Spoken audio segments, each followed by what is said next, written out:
Já bem amor, você tem a chance de ganhar 900.000 florins com Minimega. E com somente 2 florins extra, você tem a chance de ganhar suma milionária de 1.300.000 florins com Mega Plus. Awe, nós temos caia grande para apontar que a pessoa na loja se não ganha é suma milionária aqui. Você está claro para virar o primeiro milionário de 2023?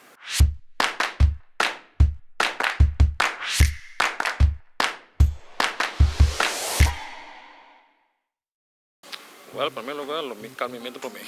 Posso basco louco né. Anto laga para ver banco para temporada. Ora me cabeça fria, me base cos bom com né. E trabalho com a família para mim. E depois o que eu bentudo, me que eu bentudo também. Você me pensa. E frau, que a frau lá assim, 1.300.000 florins. Família para mim, minhas netas não para mim, anto vai o condo não e banda nem. Com isso ajuda uma de família que tem ser para buscar saúde a fo, quizás assim não tô. Depois nós seguimos invertir. Esse aí também passou para chegar a casa, tem que invertir para poder produzir. Maneiro, bom tarde. Nós estamos apontando que correndo na loja assim, ganha suma de 1.3 milhão florins. Maneiro, tem contexto? Maneiro, diz uma pergunta, tá?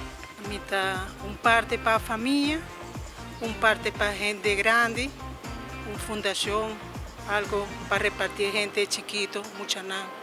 Well, mi está poniendo fundación para recoger tu adicto de aquí de Aruba y ayudar a mi familia.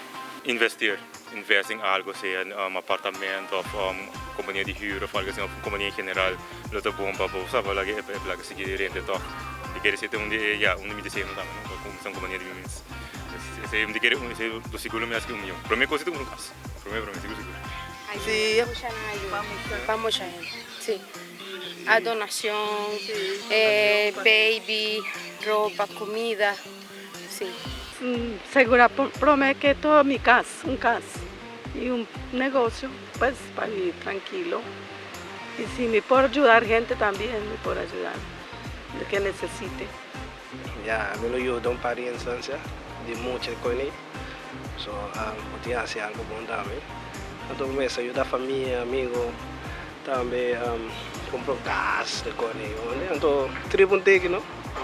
Vai viajar com ele. Bom, isso aqui é um pouco de lo que a pessoa não assim não ganha é suma milionária de 1.3 milhão florins. Se você não compra boteca ainda, usar para bolinha tá na água e não exportar para a primeira pessoa milionário de 2023.